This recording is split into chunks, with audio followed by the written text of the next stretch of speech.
make the top 30 of the main event. And obviously, some awkward situations could unfold from something like that, but it was very, very cool. I mean, who knows if they got deeper and got into a big hand, maybe they wouldn't be husband and wife at the moment. Joining this hand in progress is Dan Coleman opened the pot with a king-queen of hearts. Newey called with 7-6 of hearts, and Doug Polk 3-bet to 14,500. And this is one of those spots for Coleman, kind of like when Doc Sands had that queen 10 before.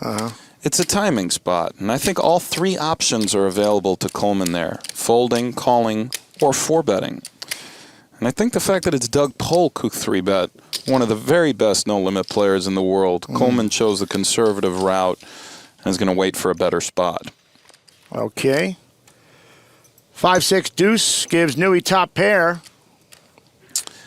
but he checks. And this is a bad flop for Newey. He's got top pair. Polk has an over pair. Right.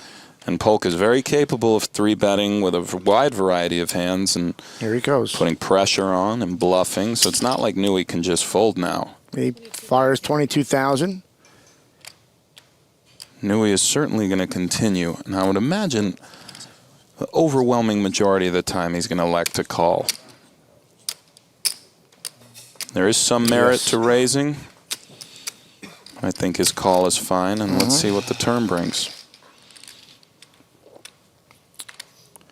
Turn ace, probably not what Doug wanted to see.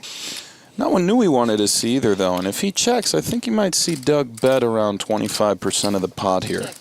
I think that would be a good bet. Newey might still get stubborn there, and if he does, you're getting value out of your jacks. However, Doug elects to check. Check, check. 8 on the river, misses Newey. So he's left with a pair of 6s. I kind of expected to see Doug bet that turn, but maybe by checking, Newey will wind up bluffing this river. It looks like he's thinking about it. Yep. $32,000 bluff. He does bluff the river, but I think if you're going to bet this river, you have to bet more. Yeah. Yeah, because look at the price that Doug is getting. This is one of those bets where Paul, it's kind of a defensive bet. He didn't want to see a bigger bet. He thinks he might have the best hand, and he's just sort of betting for information. Let me see it. A nice call by Doug. And but yeah, it's super important. I mean, even if you 4 times a year. And I wonder if Doug could have called if Newey bet something like 80,000. Right.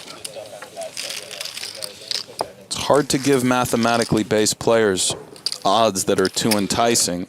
Take some of the thought out of it, even if you think you're beat there. If you're not beat enough percentage of the time, you just call.